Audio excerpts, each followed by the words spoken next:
everybody, welcome to InnerSpace. I'm Amanda Tapping, I'm going to be with you tonight. And to be honest, I have no idea where AJ and Teddy are. I don't want to wear the tie for Amanda. Give me the tie, it looks better on me. No, it looks better on me and I paid for it. Space paid for it. I did. No.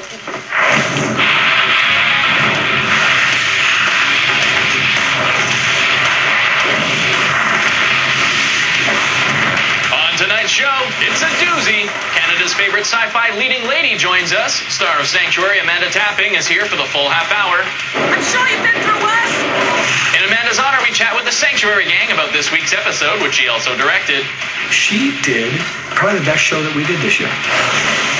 Hey everybody, welcome to InnerSpace. It's your daily inside guide to all things space and anything connected. I'm AJ Fry, and I'm joined in studio by the tieless Teddy Wilson and the lovely Amanda Tapping. You did get the tie, yeah. Yes. Yeah. Thanks for joining us, Amanda. Thank you for having me. It's awesome. Yeah. We're going to have a very fun episode, of course, talking about Sanctuary. We're also looking at Assassin's Creed 2. Were you a big Assassin's Creed fan? I bet you were. More of a Ms. Pac-Man kind of thing for me. Not a lot of killing in this. Not a lot of killing. No. But, a lot of eating. Let's jump into Sanctuary. Of course, you're actually directing this week's episode called Veritas. Yep. And the burning question around the office is, considering how much he tries to make people laugh, how difficult was it to direct Mr. Robin Dunne? The difficulty with Robin, to be honest, and I think you experienced this here, is trying to get him to keep his pants on. He tried to take off his pants when He we does had it all the him time. in space. Yeah, he does it all the time. And so there's a lot of medium shots and a lot of close-ups of Robin in this episode. To hide his business. His business. Right. Yeah. Gotcha. Put diplomatic. Nice way to put it. Yeah. Of course, we're going to be talking a bit about Eureka as well. We just saw a great episode. You can catch Eureka Thursday nights right here on Space. And I want to ask you, Eureka's shot out in Vancouver, so is your show Sanctuary, and a lot of other shows. Do you all know each other and hang out? Like We do. We run into each other at a lot of the same events, and we always see each other at Comic-Con. And yeah, so it's a very, I know Colin and Sally, and Chris, of course, was on our show. Chris Gauthier, yeah, Vincent from Eureka. Yeah, he's awesome. And Erica Serra is actually in the episode I directed, and I know you have a huge crush on her. Do you have a crush on Deputy Sheriff Joe Lupo? That's for sure. Well, you'll like this episode. Such a closed community, I'm sure the rumor will spread. Yeah, absolutely. I will get back to her about you, my friend. I've gone to the creepy place with her. That's weird. Yeah, it was a fun episode of Eureka tonight, all about memories and storing them and losing them. But fortunately, it ended with a nice new memory for Sheriff Jack Carter. It did. Lovely. So much for the time capsule. Yeah, well, when you fix it, I think I know what memory I'd like to use. What's that? I think this one. What a nice moment after saving the day that Very he's sweet. delivered. Yeah, finally. It still amazes me, though, that considering this is a town full of geniuses, there are so many problems that arise. It's true. All Every the week. time. Another failure. Now, Helen Magnus, sorry. What I did was I just merged your You two merged characters. my characters, that's right. Helen Magnus and Sam Carter, right? Yeah. There we go. Well, they're both pretty smart. Yeah. They would have been at home in a town like Eureka, but what would you find most frustrating about being in a town full of geniuses like this? I think that I'd be so much smarter than them. That's what you would find. That would I find frustrating. And being the most cocky person. And the most humble. The most humble and the smart. Marriage made in heaven. That would be hard. Brilliant humility. Eureka's definitely the lighter side of sci-fi, though, and you use some humor in Sanctuary. It's a bit darker, but certainly SG-1 and Stargate Atlantis had a lot of humor. Do you like the lighter side of sci-fi? Oh, absolutely, and I think it's crucial. If you start taking yourselves too seriously, it becomes too dark all the time. Right, yeah. Hard to watch. That's cool. So you're attracted to roles that have a bit of that. Absolutely, yeah. Now, this season on Sanctuary, it's been a big one. Ashley died. We got the look into the post-apocalyptic future. Yeah, tons of humor. Henry, that was a hilarious Crazy episode. The next episode is pretty dark as well. It is, yeah, Veritas. How do you think the season has raised the bar for the series? I think ultimately we've become way more confident in our roles, in the way we shoot the show, in every aspect of the production, and so it feels... it just feels like we've got this amazing playground, and now we're really dipping into it. That's awesome. Yeah. Very cool. And any little foreshadowing for us as to what might be around the corner? Yes. No. Fair enough. None at all. Well played, Amanda. Well played. Well, You'll just have to watch. You've got to watch the show. Later on, we're going to be looking at tomorrow's episode, which, as we mentioned, you directed. But let's take a little look back at last week's episode. It was called Fragments, and it was a good one. Let it come!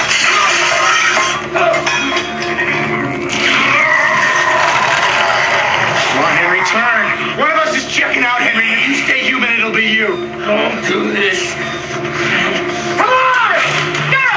That's enough! Drop it! Big episode for Henry last week. Very nice. And the show's been getting lots of critical acclaim. You've been nominated for Emmys and Geminis. Gemini win. does it feel even better considering that the show started out on the internet? Yeah, kind of. I mean, we started out very small, ambitious little web series, and to get to television and to be nominated and win awards for our first season has been pretty amazing. Great. Yeah. You won a Leo as well for PC, TV, and film. Do you bring it out with you after you win it at all? Do you find that you just It's on the set. inconspicuously have it on the dinner table? Yeah, exactly. Pass me the salt. Ooh, let me reach over the Leo. Oops, that happened. Yeah. That's awesome. I want to talk about sci-fi going mainstream as well. We had a panel at Fan Expo last summer, and we were asking that question. So do you think sci-fi and genre have gone mainstream? I think it's starting to, yeah. I think it's being more accepted by the mainstream. Let's say that.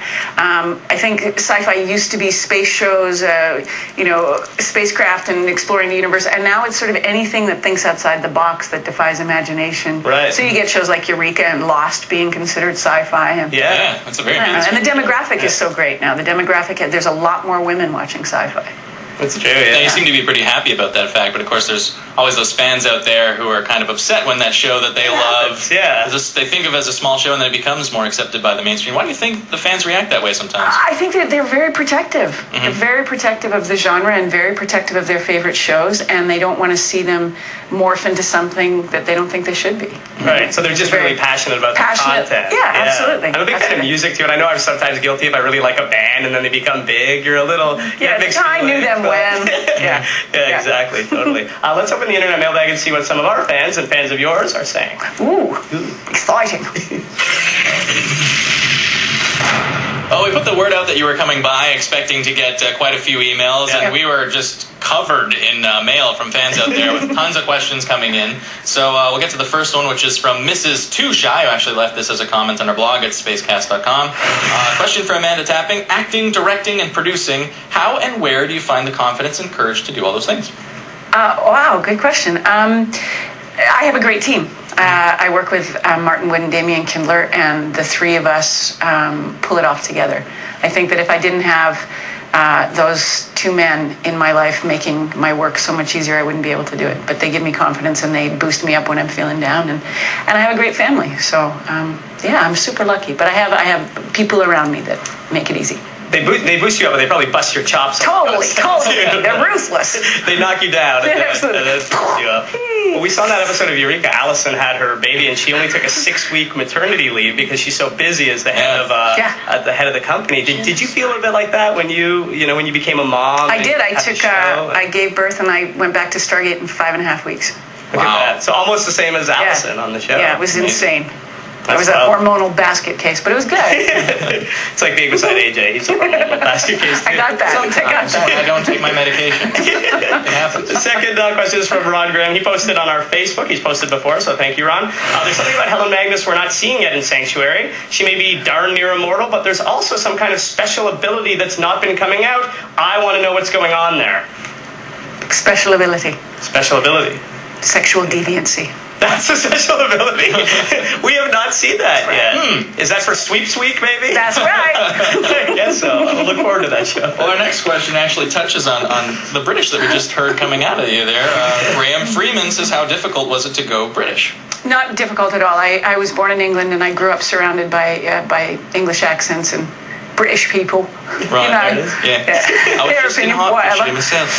You were, So it wasn't hard at all. I feel very connected to England. So, great. Yeah. That's cool. Well, you shift seamlessly between the North American accent and the British one. when you're in a restaurant or something, do you just try to throw people off when they take your drink order? You're British. When they come back for appetizers, you're American. I'm American. Yeah. And then a little Canadian, eh? There you go. You just not rush, but it's all right. Switch it up. My name is Me91. Posted on our Twitter. Tweeted on our Twitter. Helen has met many famous people throughout history. If you could have met or could meet anyone, who would it be? Ooh, 3 seconds left. Dorothy Parker. Dorothy Parker? Sure. That was right off the top of your head. All right, well, we'd love to hear your questions and comments. You can reach us by leaving a comment on our blog at spacecast.com. Yeah, or twitter.com/spacechannel. You can leave a comment on our Facebook fan page. Or old-fashioned email, InnerSpace@spacecast.com. Or call them. Or just give us a ring. Yeah. All right, let's take a look at what's on. Call me.